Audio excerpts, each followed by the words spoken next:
1 Korintus pasal yang ketiga, ayat yang pertama sampai ayat yang ketiga.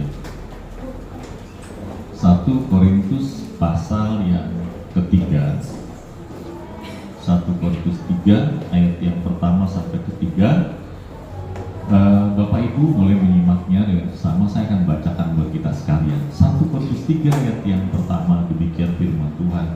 Dan aku, saudara-saudara, pada waktu itu tidak dapat berbicara dengan kamu seperti manusia rohani, tetapi hanya dengan manusia duniawi yang belum dewasa dalam Kristus. Susulah yang kuberikan kepadamu, bukan makanan keras, sebab kamu belum dapat menerimanya, dan sekarang pun kamu belum dapat menerimanya, karena kamu masih manusia duniawi. Sebab jika di antara kamu ada iri hati dan perselisihan, bukankah hal itu menunjukkan bahwa kamu masih manusia duniawi dan bahwa kamu hidup secara manusiawi? Yang berbahagia adalah setiap kita mendengar firman Tuhan memeliharanya. Amin. Bapak Ibu, bacaan yang tadi kita baca di dalam Matius pasal 22 ayat 34 sampai ayat yang ke-40 sebelumnya, ya, itu adalah bacaan yang sudah hafal buat kita, ya. Bacaan yang sering kali kita dengar baik melalui khotbah, melalui renungan, melalui bacaan setiap punya kesempatan, ya. Kedua hukum itu memang merangkum seluruh hukum Taurat, dan bahkan kitab para nabi pun terangkum di situ, ya. Jadi kita sudah familiar. Kasihlah Tuhan Allahmu dengan segenap hatimu, yang itu yang menjadi hukum yang terutama. Lalu kemudian hukum yang kedua yang sama dengan itu juga, kasihlah sesama manusia seperti dirimu sendiri. Implementasi dari kasih kita kepada sesama itu, ya, adalah kasih kita kepada Tuhan. Ketika kita tidak memiliki kasih kepada Tuhan, mengasihi kita kepada sesama itu biasanya hanya pamrih, ya, lebih kepada hal itu. Jangan pula ibadah kita yang kita kerjakan hari ini juga karena pamrih. Agak keras sedikit, ya. Karena memang bacaan yang tadi saya bacakan buat kita di 1 Korintus pasal 3 ayat 1 sampai 3, Rasul Paulus mengingatkan jemaat di Korintus. Dia sempat datang dan kemudian bicara lebih keras, bicara lebih tegas, bicara tentang kebenaran, sampai mereka shock gitu, shock kultur, ya. Kaget, ada perubahan dari kebiasaan-kebiasaan yang sudah lazim dilakukan sepanjang kehidupan mereka. Tiba-tiba kehadiran Paulus mengubah paradigma mereka, dan mereka mulai dengan cara yang baru. Rasul Paulus mengatakan bahwa waktu aku datang, ya udah seperti bicara tentang hal-hal yang enak saja, susu saja yang kuberikan. Gereja dewasa ini sampai saat ini, maksud saya, masih menina-bobokan jemaatnya dengan janji-janji. Memang kita akan menerima janji-janji itu, ya. 2 Petrus 1 ayat 7 coba ya. Kita akan menerima janji-janji. 2 Petrus 1.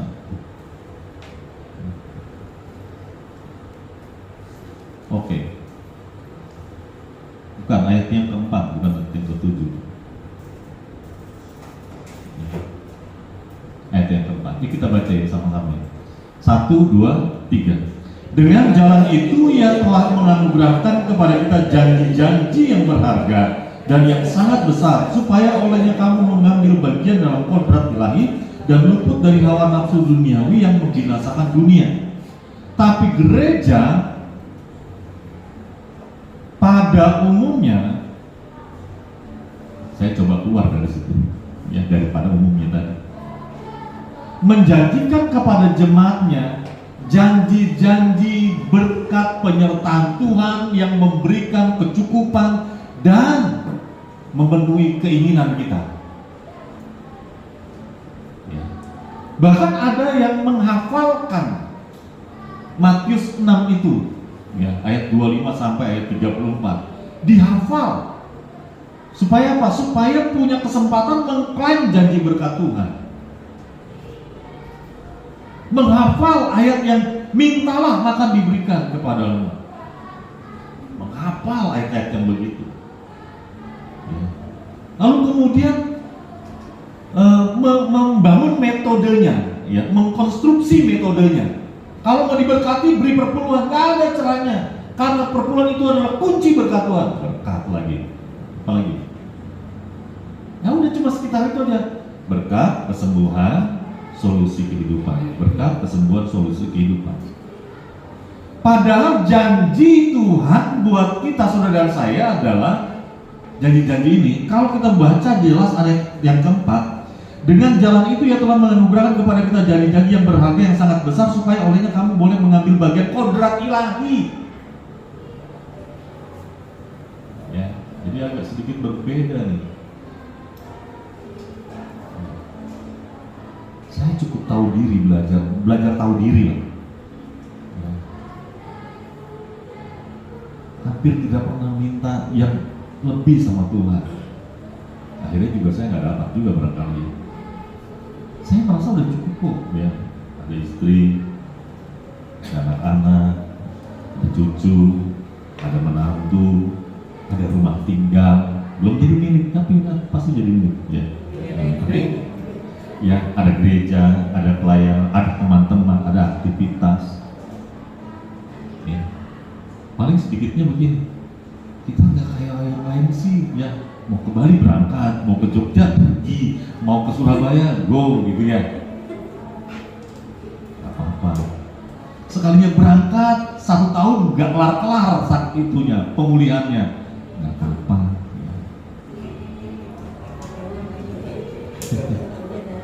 Iya, ya. Ya saya belajar menikmati kehidupan itu, mensyukuri. Susah, nggak apa-apa ya susah. Yang penting Tuhan berikan kekuatan untuk saya melampaui.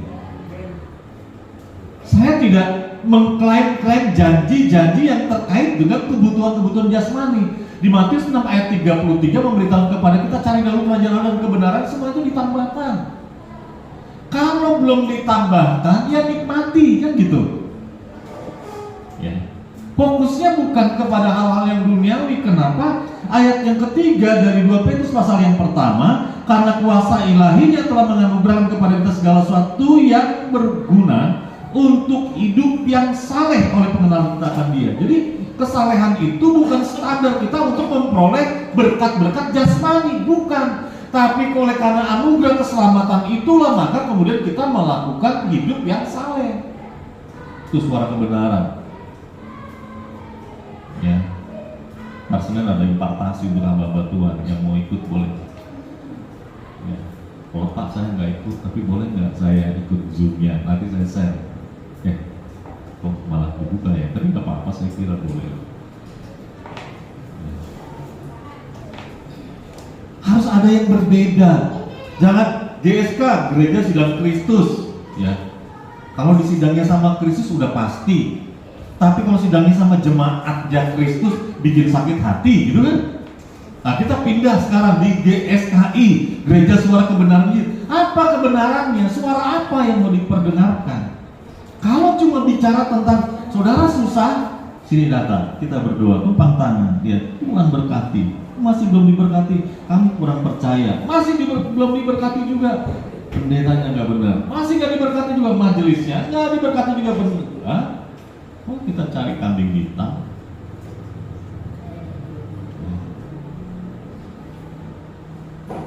Enggak, di sini nggak usah begitu lagi, udah lewat lah levelnya itu. Kalau bayi iyalah ya, percaya sama Tuhan. Udah perpuluhan belum? Coba lah perpuluhan, ya kan? Supaya kamu diberkati, gitu kan? Udah beri perpuluhan, Pak saya beri perpuluhan malah anak saya sakit, suami saya sakit, saya juga malah sakit. Memberi perpuluhan Pak, gara-gara memberi perpuluhan. Oh gitu ya. Tapi bisa nggak kamu lewati bulan ini? Bisa. Di tengah sakitnya itu mujizat. Ya. Sama seperti Israel, ketika Israel itu pelit-pelit Pak, dia malu Pak. Waktu anak kecil itu mempersembahkan 5 roti 2 ikan, mereka malu, akhirnya keluarkan semua perbendaharanya, ya, bekalnya. Akhirnya sisa 12 bangkul. Saya memberitahu, itu pun mujizat. Kenapa? Dari pelit tidak pelit itu mujizat kan? Ya. Itu juga mujizat. Tapi orang yang nggak melihat mujizat seperti itu, dia pengennya mujizat 5 roti 2 ikan, lalu keluar lagi, bagi keluar lagi, kok nggak habis-habis gitu ya? Ya itu juga boleh. Saya waktu itu nggak ada kalau ada antibiotik, saya punya handphone, ya. Tapi karena nggak punya. Hukum yang pertama mencakup hubungan manusia dengan Tuhan, sedangkan yang kedua hubungannya dengan sesama manusia, yang dikutip dari Ulangan pasal 6 ayat yang kelima, dan yang kedua itu Imamat pasal yang ke-19 ayat 18. Firman Tuhan katakan, anakku marilah kita mengasihi bukan dengan perkataan atau dengan lidah, tetapi dengan perbuatan dalam kebenaran. 1 Yohanes pasal 3 ayat 18. Jadi kita bicaranya sekarang udah bicara, saya sudah mengasihi Tuhan belum? Bukan supaya saya diberkati, enggak, saya sudah diberkati, saya sudah mengasihi Tuhan belum? Apa berkatnya? Anugerah ilahi, panggilan ilahi, kuasa ilahi telah membawa kita, saudara dan saya yang percaya, menjadi anak-anaknya.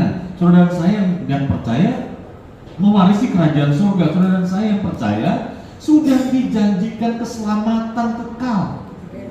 Itulah anugerah. Dan oleh karenanya kita mengerjakan segala hukum Taurat yang mendatangkan kebaikan. Di ayat yang kelima, dari 2 Petrus pasal yang pertama ya. Justru karena itu kamu harus dengan sungguh-sungguh berusaha menambahkan kepada imanmu kebajikan.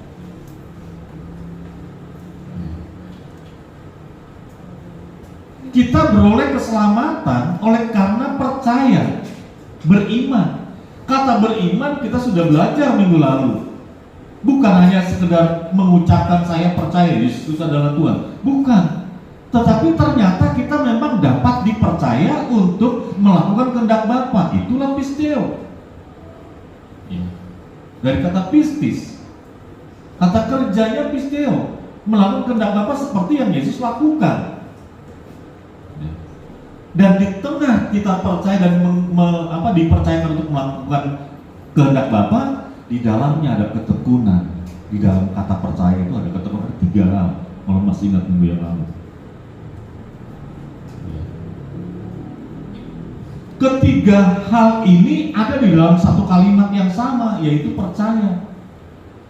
Nah, percaya ini yang disebut iman ini, saudara, ya.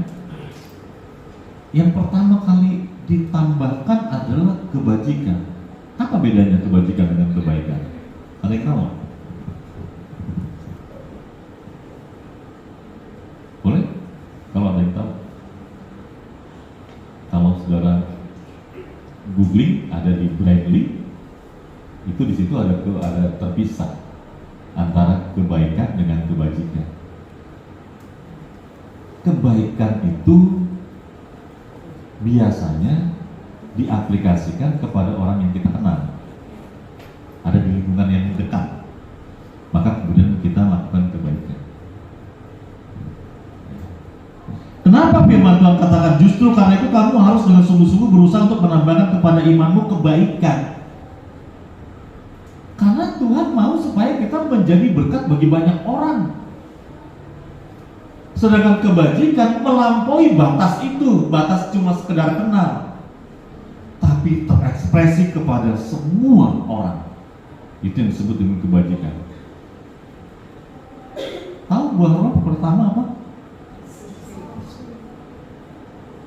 Gak bisa kita melakukan kebajikan tanpa kasih. Ya. Kebaikan mungkin. Selain daripada kasih, karena kita sudah mengenal, gak enak aja. Ya. Kalau tiba-tiba saya pinjam uang sama Pak Hosea, Pak Hosea gak ada pun dia usahakan selama bisa. Ya kalau saya pinjamnya 100.000 pasti dia usahakan. Ya. Kalau 100 juta dia mikir ulang, aduh dari mana Pak? Gitu ya. Ya saya juga tahu diri lah gak akan pinjam 100 juta Pak Hosea.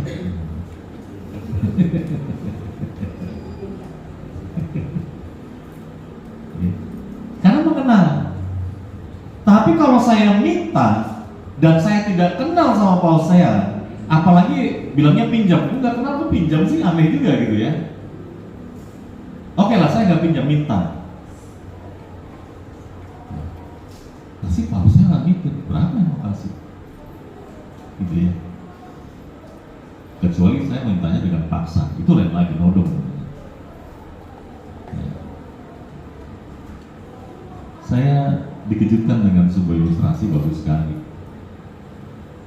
Ya, ada pengemis datang minta, ditanya berapa, kamu minta berapa, gitu. Bingung ya, yang minta pengemis ini bingung kan. Ya terserah bapak lah, ya terserah itu berapa, gitu kan. Ya nggak apa-apa Pak, terserah bapak mau kasih seikhlasnya. Dia ambil uang 200-an koin, kasih 200, dikembalikan. Kenapa? Kata dia, ya bapak keterlaluan, 200 untuk apa, saya nggak bisa buat belanja apa-apa. Sambil pergi, tinggalkan itu. Tapi ibu bilang, perempuan ya ibu bilang, habisnya ibu sih. Tapi ibu bilang, berapa aja, ini saya kasih. Terus kemudian ada pengemis yang kedua datang dan minta juga, ditanya lagi yang sama, berapa? Kamu minta berapa? Ya terserah bapak lah, seikhlasnya. Ya, saya tanya seikhlasnya itu berapa? Ibu tuh dengan malu-malu bilang, kalau boleh 10.000 Pak. Nah, kasih 10.000. Ya, lalu kemudian, ibu kenapa cuma minta 10.000? Tadi saya sudah tanya berapa? Ibu kan bisa minta 100, minta 1.000.000, nggak apa-apa. Terus ibu itu bilang, saya cukup tahu diri Pak, saya mengemis. Ya, bukan sedang pinjam uang, saya minta seikhlasnya. Lalu kemudian bapak itu bilang, oke, ya keluarkan uang sedikit tambahnya, kasih uang. Ini lebih dari 10.000. Saudara kasih Tuhan, kita mau minta apa sama Tuhan? Kalau Tuhan bilang, kamu mau apa? Minta uang Tuhan, berapa? Berapa? Seikhlasnya. Kita kadang nggak spesifik minta sama Tuhan, Tuhan berkatilah. Tuhan berkati, berkati apa? Gitu ya. Engkau kan tahu isi hatiku, gitu ya. Jangan main drama sama gua, tahu gitu ya. Lu belum ngomong gua tahu kok, gitu ya. Sekarang berapa gitu ya? Apa?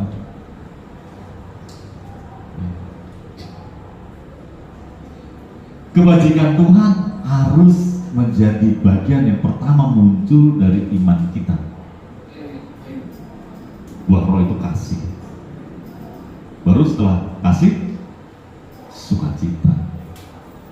Kenapa sukacita surgawi muncul? Karena kita bisa mengasihi Tuhan, baru mengasihi sesama. Ya, seperti jadi saya hari ini, mari kita bertekad untuk mengasihi Tuhan. Saya mau mengasihi Tuhan bukan karena supaya saya dapatkan sesuatu dari Tuhan. Selesai saya sama Tuhan, Tuhan sudah memberikan semuanya buat saya. Anaknya yang kekasih dia berikan buat saya, apalagi yang lain. Kalau saya minta, pasti dia beri. Cuma sekarang untuk apa?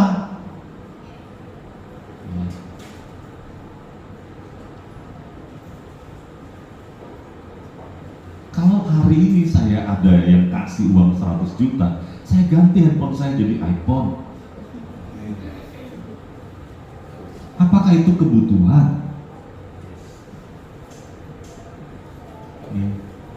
Keinginan. Kan kita punya kecenderungan seperti itu.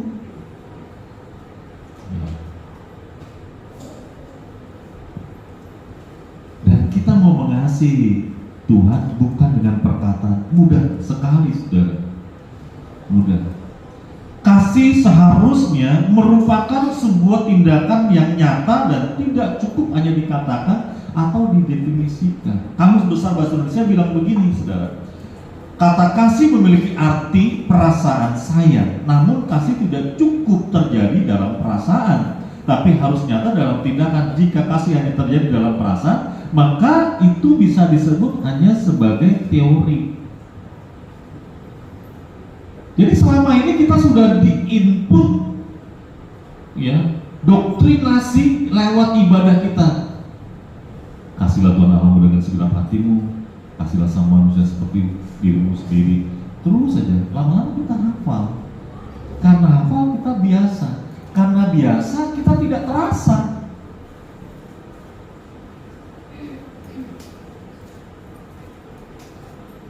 Saya ada rumah, ya, itu terdiri dari beberapa ruangan. Ruang tamu sedikit, ya, dalam. Biar kasih gambar, oh sedikit, kecil berarti gitu, ya, sedikit. Terus kamar Eva sedikit, kamar Benaya, kamar Fani, ya, kamar dapur, kamar mandi, gitu. Terus ada kamar tamu. Selama saya ada, hampir selama saya ada, belakangan ini sudah mulai belajar hemat juga. Ya. Selama saya ada, ruangan itu nyala AC-nya. Ketika keluar panas, masuk ke dalam. Ruangannya yang sama, suasana yang berbeda. Kenapa? Ada AC yang dinyalakan. Ya. Karena di ruangan Eva juga ada AC, di ruangan Bella juga ada AC, tapi tidak dinyalakan. Ya, biasa saja. Nah, yang menjadi ruang biasa itu karena tadi biasa, nggak ada rasa. Saudara membaca kasihlah Tuhan Allahmu dengan menghafal, tidak membaca lagi, menghafal. Ya. Saya yakin kalau saya mengajak kita menghafal itu sekarang, saudara akan mengucapkan itu. Ya. Doa kasih. Kasihlah Tuhan Allahmu dengan segenap hatimu, dengan segenap jiwamu, dengan segenap budimu. Kasihlah sama manusia seperti dirimu. Apa?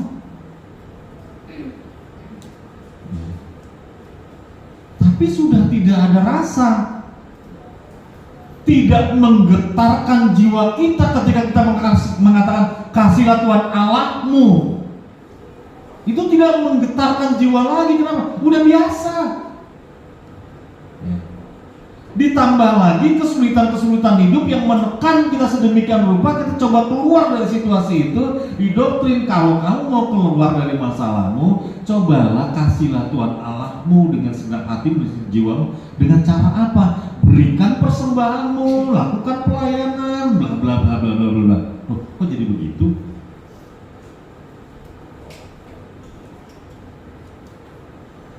Karena kalau itu yang dilakukan, kesalehan untuk mendatangkan berkat. Enggak, kita enggak begitu lagi. Itu susu, itu bayi. Ya, kita udah dewasa rohaninya. Pengenalan kita akan Tuhan sudah harus bertambah, harus bertumbuh. Kita mengasihi Tuhan bukan karena untuk mendapatkan sesuatu. Sampai hari ini saya mengasihi Tuhan meskipun kesulitannya luar biasa.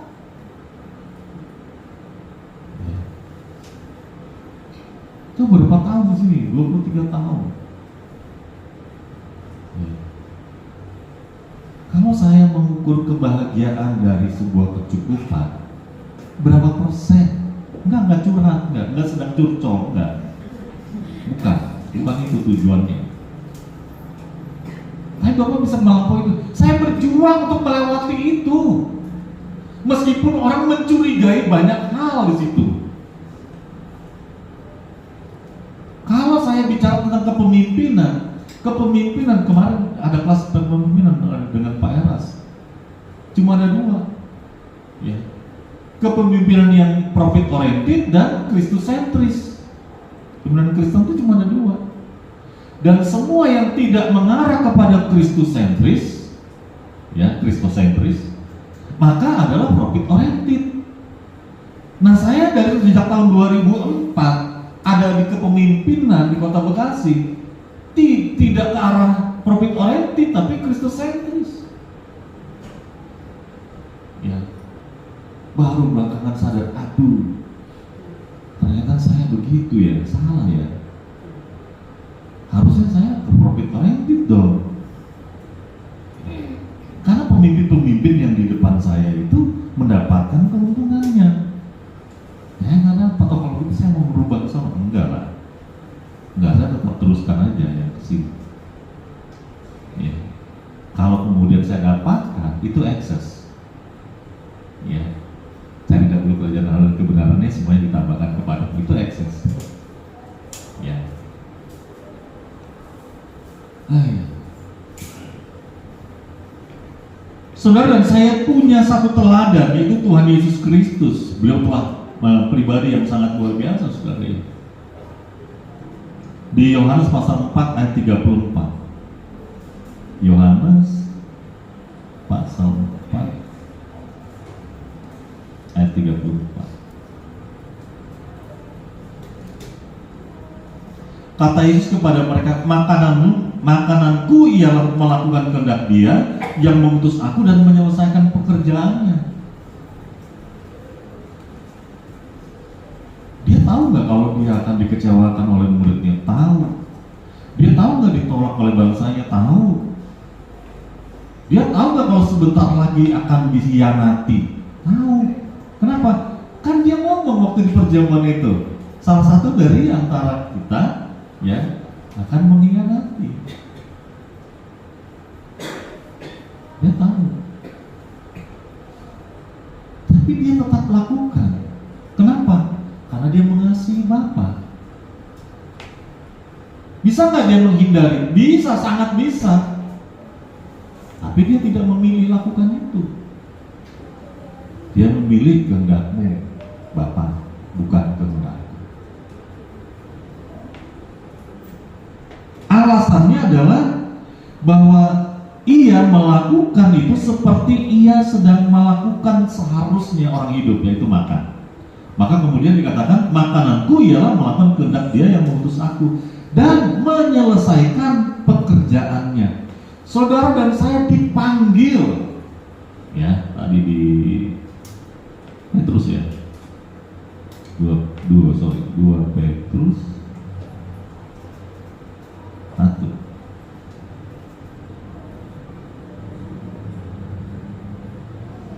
Oh salah, 1. Sorry. Ya. Sebentar.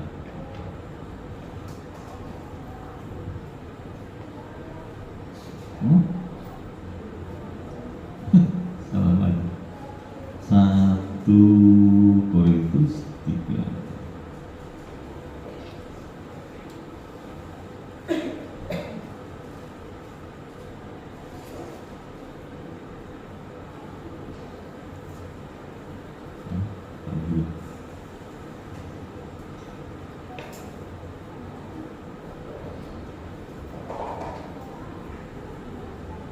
Oke, Yohanes 12 aja. Yohanes 12.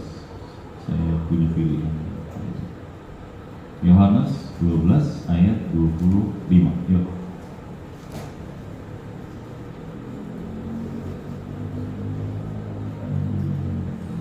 Apa yang Tuhan Yesus katakan bukan hanya pada tataran filosofis, tetapi dilakukannya dengan sengaja, dan Dia tahu tujuannya ketika Dia katakan, makananku ialah melakukan kehendak Dia yang mengutus aku dan menyelesaikan pekerjaannya. Dan saudara dan saya harus punya tekad yang sama seperti itu, sehingga seperti yang Rasul Paulus berani katakan, karena bagiku hidup adalah Kristus dan mati adalah keuntungan. Dan itu harus teraplikasi dalam kehidupan kita. Yohanes pasal 12 ayat 25 menjadi juga alasan. Barang siapa mencintai nyawanya, ia akan kehilangan nyawanya. Tetapi barang siapa mencintai nyawanya, tidak mencintai nyawanya, dunia ini akan memeliharanya untuk kehidupan yang kekal. Kita fokus kepada kehidupan yang kekal. Apapun yang terjadi dalam kehidupan kita, saya mau mengasihi Tuhan, baru mengasihi firman-Nya. Ya. Baru masuk ke catat sari. Kalau kita nggak mengasihi firman-Nya, nggak akan baca catat sari. Ya. Lalu kalau nggak baca catat sari, bagaimana ia mengasihi Tuhan? Nah, jadi susah. Tuhan lingkaran itu. Ya, nggak bisa putus. Ya, rencananya besok kita akan mulai bacaan. Yang belum ikutan, ayo monggo, saya masih menunggu. Di firman Tuhan katakan, kasihlah Tuhan Allahmu dengan segenap hatimu dan segenap jiwamu dan segenap akal budimu dan dengan segenap kekuatanmu. Tugas kita orang percaya adalah mengasihi Tuhan dengan segenap potensi yang kita miliki. Mengasihi Tuhan. Kalau saudara punya kecerdasan intelektual yang tinggi dengan IQ yang tinggi, Tuhan mau pakai juga itu. Ya, di marketplace saudara melayani Tuhan di sana. Ya, saya ketemu dengan pendeta-pendeta di marketplace. Ya, ada Pak Hosea, ada Pak Pak Sagala, Pak Heri, ya, betul nih menjadi hamba Tuhan di marketplace-nya. Saya tambah satu lagi kemarin. Ya. Pak Marwanto yang sering ikut bersama dengan kita, namanya Pak Agung Adrian, itu anaknya Marwanto. Ya, semalam saya ketemu juga sama Pak Pendeta Sianturi dari GBI Rayon 14. Itu juga di marketplace, dia hamba Tuhan di gereja, pendeta di situ, tapi juga dia punya bisnis, nggak ada masalah. Ya. Semua dikerjakan oleh karena mengasihi Tuhan. Saudara dikasih Tuhan, menjadi hamba Tuhan bukan puncak untuk mengekspresikan kasih kita kepada Tuhan, bukan. Ya, kita bisa mengekspresikan kasih kita kepada Tuhan di marketplace kita, dimanapun kita. Ya, ada sisi paradoksnya di sini adalah pada saat kita mengasihi, pada saat yang sama kita juga membenci. Ya. Dorongan kita membenci, maka kita akan mengasihi. Wah, kok paradoks banget Pak ya? Karena gini, tidak mungkin pada saat yang sama kita mengasihi Tuhan dan juga mengasihi dunia. Coba Kak, Yakobus pasal 4 ke ayat 4. Yakobus pasal 4 ayat yang keempat. Ya. Ini sisi paradoknya. Yakobus 4 ayat 4. Kita baca 1, 2, 3. Hai kamu orang-orang yang tidak setia, tidakkah kamu tahu bahwa persahabatan dengan dunia adalah permusuhan dengan Allah? Jadi barang siapa hendak menjadi sahabat dunia ini, ia menjadikan dirinya susah. Ya. Meninggalkan percintaan kita akan dunia ini itu bukan pekerjaan yang mudah. Kenapa? Kita sudah melekat dari sejak lahir. Ya. Dari masih dalam kandungan pun kita sudah ditawari hal-hal duniawi di situ oleh orang di sekitar kita. Kasih asupan yang bagus. Susunya apa? Susu hamilnya, bumilnya, susunya apa? Ya, kasih yang itu. Jangan, aduh, masa susu kental manis? Nggak baik itu. Nggak bisa ya susu kental manis. Oke, saya nggak kental, tapi yang encer. Apa? Ultra.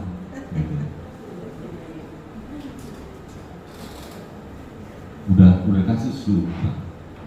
Tadi pagi dia udah marah-marah dengan susu ultranya, karena dia taruh simpan untuk diminum pagi, taruh di kulkas, udah hilang. Siapa sih gitu? Nggak mau naruh sendiri gitu. Nggak tahu sudah terekam baru ya. Jadi kalau susu ultra itu enak daripada air mineral. Dari bayi itu, entar wah begitu lah dia lahir, ya kasih baju yang bagus, di tempat yang bagus, dibacain, niatin, doakan, semua yang baik-baik seperti tadi kita doakan. Anak-anak menerima yang baik, tapi belum bisa menyaring dan memutuskan mana yang baik buat dia. Semua dianggap baik, dan kita sudah lahir dengan seperti itu, saudara. Sampai kemudian kita bisa memilih ini yang baik, ini baik semua buat saya, ini baik semua. Akhirnya apa? Seperti yang sering kali saya bilang, mulut dan perut jaraknya pendek, tapi dunia ini mau ditelan.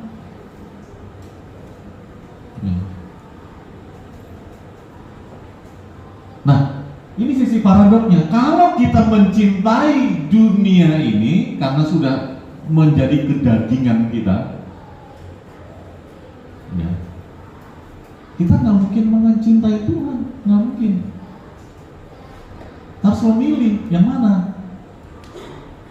Ya, mencintai dunia, kita larut di dalamnya, kita binasa. Karena dunia ini sudah larut dalam kebinasaan, menuju kebinasaan. Maka kemudian kita putuskan, saya harus mencintai Tuhan, mengasihi Tuhan.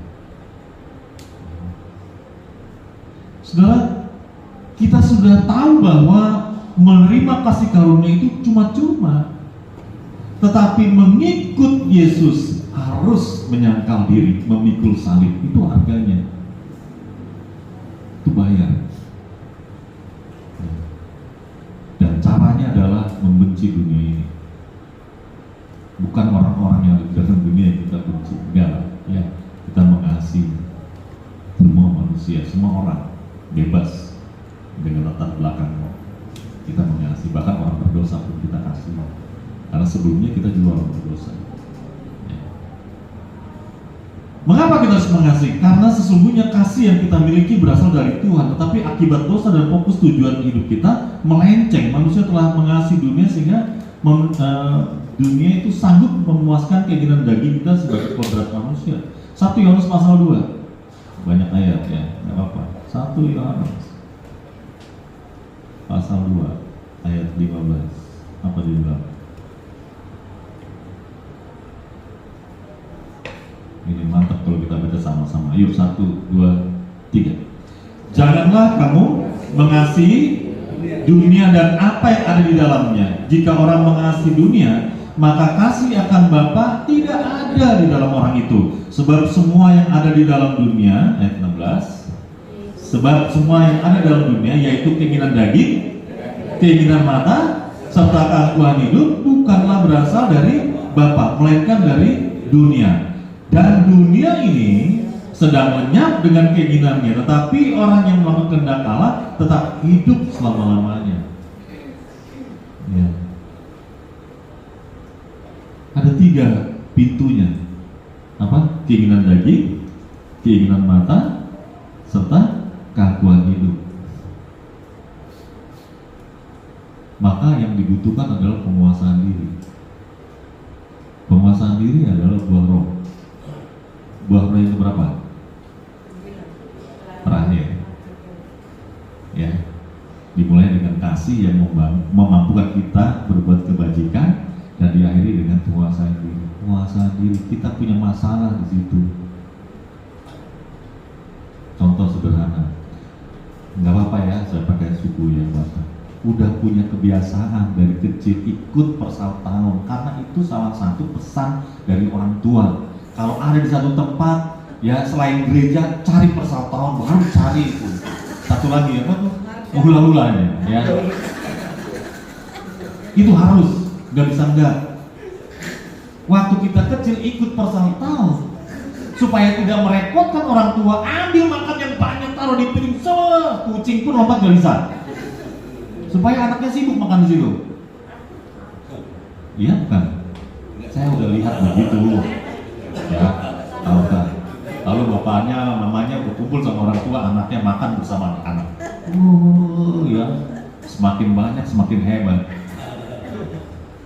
Jadi kebiasaan. Setelah mentok kena gula, bingung. Aduh, biasa makan banyak. Harus belajar menguasai diri. Ya. Dan ternyata orang yang ada di dalam hadirat Tuhan nanti adalah orang-orang yang mampu menguasai diri. Bukan soal makanan, itu contoh aja tadi. Nah, kebiasaannya sudah terbangun sampai hari ini. Sampai istri saya tanya, itu kalau begitu karena gen atau? Ya ada gennya. Bangga dong kamu dong. Ya, anakmu jadi begajulan begitu, berani semua sama orang gitu ya. Enggak lah, kalau yang itu udah bertumbuh sendiri. Ya, aduh, janganlah ya. Kadang-kadang kita ini situasional. Udah pernah saya katakan, kita situasional. kita ada di satu tempat, kita berpikir di tempat itu situasional, dan akhirnya kita bertindak juga situasional. Ya, dalam perjalanan situasinya waktu sudah mepet, jaraknya masih jauh, macet. Udah macet di depan, nggak mau jalan-jalan, ada longgar, khawatir ada mobil yang masuk ke depan, kita bel di depan kita supaya ngisi yang depan. Kita nggak kemana-mana karena memang masih macet. Tapi kalau mobil di depan kita nggak jalan, nanti diisi mobil yang lain, kita tambah jauh gitu loh. Maksudnya kita minta bel, yang di depan marah, macet. Iya tahu kan, saya udah lihat ada mobil jalan di depan, kamu bisa maju aja gitu loh. Ya, tapi dia marah karena di bel. Kita maksudnya maju dikit supaya nutup. Ngerti nggak maksud saya? Ngerti ya? Supaya nutup, jangan ada kesempatan mobil dari kanan nyelip di depannya. Karena banyak itu bikin kita kesel juga gitu. Kita minta bel supaya maju. Dia salah menerka, ya. Dia kira kita arogan, ngebel-ngebel, udah ketahuan macet, ngebel-ngebel. Dia marah, kita emosi, marah lagi. Situasional. Ya. Lalu kita minta pembenaran, kan saya bilang maju sedikit supaya jangan ambil mobil. Oh, gitu. Kita merasa benar dong. Ya. Kita udah terbangun, saudara. Ini bukan masalah saudara, tapi masalah kita. Saya juga begitu. Sekalian pengakuan dosa lah ini sekalian, ya. Saya harus selesaikan. Udah punya kebiasaan itu, penguasaan diri itu yang menjadi puncak. Dan itu hanya akan terjadi kalau kita mengasihi Tuhan. Amin, saudara. Harus dimulai dan harus dihayati kehadiran Tuhan dimanapun kita ada, supaya itu mengontrol diri kita, ya. Supaya kita mampu menguasai diri. Dan hanya orang yang mengasihi Tuhan dan berjuang maksimal untuk mengasihi Tuhan, ya, dan bertekad untuk mengasihi Tuhan, dia akan dimampukan Tuhan untuk menguasai diri. Karena Tuhan sudah memberikan potensi itu buat kita, ya, potensi itu buat kita. Tuhan memberkati kita, mari kita